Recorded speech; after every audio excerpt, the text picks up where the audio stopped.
Welcome back. I'm Samson Blackwell, and I will be continuing my story about my past week at Oak Falls. After about 3 hours of driving, I finally reached the outskirts of Oak Falls.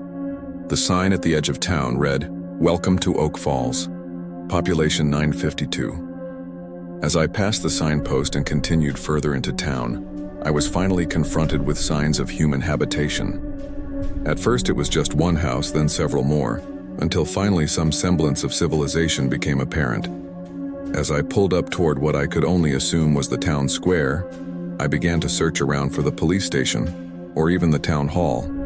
After parking my vehicle, I quickly exited and made a beeline for the nearest pedestrian that I could spot. She was an older woman, maybe about 65, with graying blonde hair and dark green eyes. She was dressed in rather loose-fitting blue jeans, a plaid wool shirt, and a beige corduroy trucker jacket. As I approached, she paused, stopping at the sound of my calling to her. When I reached her side, I stopped to catch my breath, then she spoke to me. "What is it that you want, young sir?" she asked. I quickly answered, "Sorry to disturb you, ma'am, but do you happen to know the way to the sheriff's station?" "It's over there, officer," she responded. "The gray building on the left." She pointed at a small single-story structure just across from where I had parked my cruiser. "But why is there no sign?" I asked. "No need, everyone knows that's the sheriff's," she replied. "That's been the station for the past 50 years. "Thank you, ma'am," I said, as I turned my back on the woman and headed for the station. "Goodbye." "Officer," she called as I hurriedly paced away. As I made my way to the front door of the station building, I couldn't help but notice the older, somewhat dilapidated state of the structure. It appeared as if it had been here for several decades, which matched the lady's story, but it also seemed as if it had never been repainted since its original construction. Suddenly, as my foot fell on the front step of the building, the door burst open. A man fairly small, about 5'7", red-haired and probably weighing around 150 pounds, emerged from the doorway.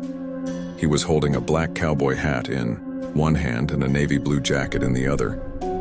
"Whoa," I shouted as we nearly collided.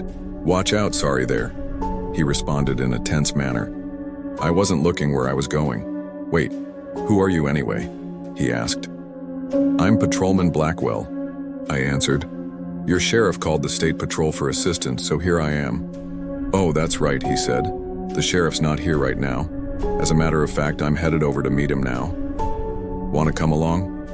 "Sure," I responded. "Let's go."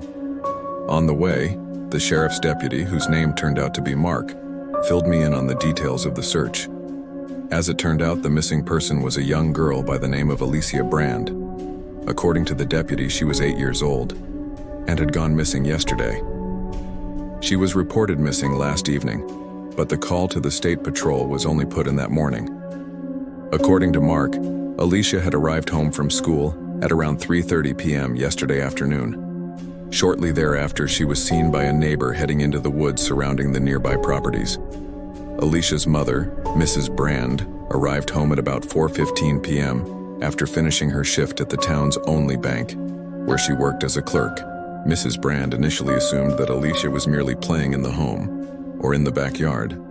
However, at approximately 4:40 p.m., as Mr. Brand was arriving home from work, Mrs. Brand attempted to locate Alicia, albeit to no avail. Mrs. Brand then quickly told Mr. Brand, who proceeded to begin searching through the surrounding nearby woods and thicket. Then Mrs. Brand hurriedly visited several of the immediate neighbors to ask if they had either seen Alicia or if she was at their house. After neither Mrs. Brand nor Mr. Brand could locate Alicia, they decided to call the sheriff. The call was placed at 5:05 p.m. The sheriff and his deputies, including Mark, arrived at the Brands' residence at around 5:35 p.m. The authorities began a small search around the property, as well as questioning of the Brands and their neighbors. The initial search turned up nothing except for Alicia's stuffed frog, which was found about 80 yards into the forest, north of the Brands' residence. The search and questioning concluded around 8 p.m. because of the encroaching darkness of the evening. This morning, the officers, along with local volunteers, began a larger search effort focusing along the forest surrounding Alicia's house. as well as an attempt to find a trail leading away from where her stuffed frog was found. According to Mark, the search so far had been unsuccessful, but he said that everyone still believed that Alicia would be found alive and well. Finally, we reached our destination, pulling into the Brand's driveway. Along the road, numerous vehicles were parked, both law enforcement and civilian. I hurriedly exited the car, breaking into a quick pace, as I followed Mark towards who I assumed was the sheriff. The sheriff was a tall man, in contrast to Mark, standing at about 6'4". He appeared to be in his 50s. His hair was a deep black, although he seemed to be balding. His eyes were a piercing blue, and he would have weighed about 210 pounds. As I reached him, he turned from the folding plastic table he was facing, on which was piled multiple maps and computer printouts, and glanced in our direction. "Hello," he greeted me. "My name is Sheriff Scott.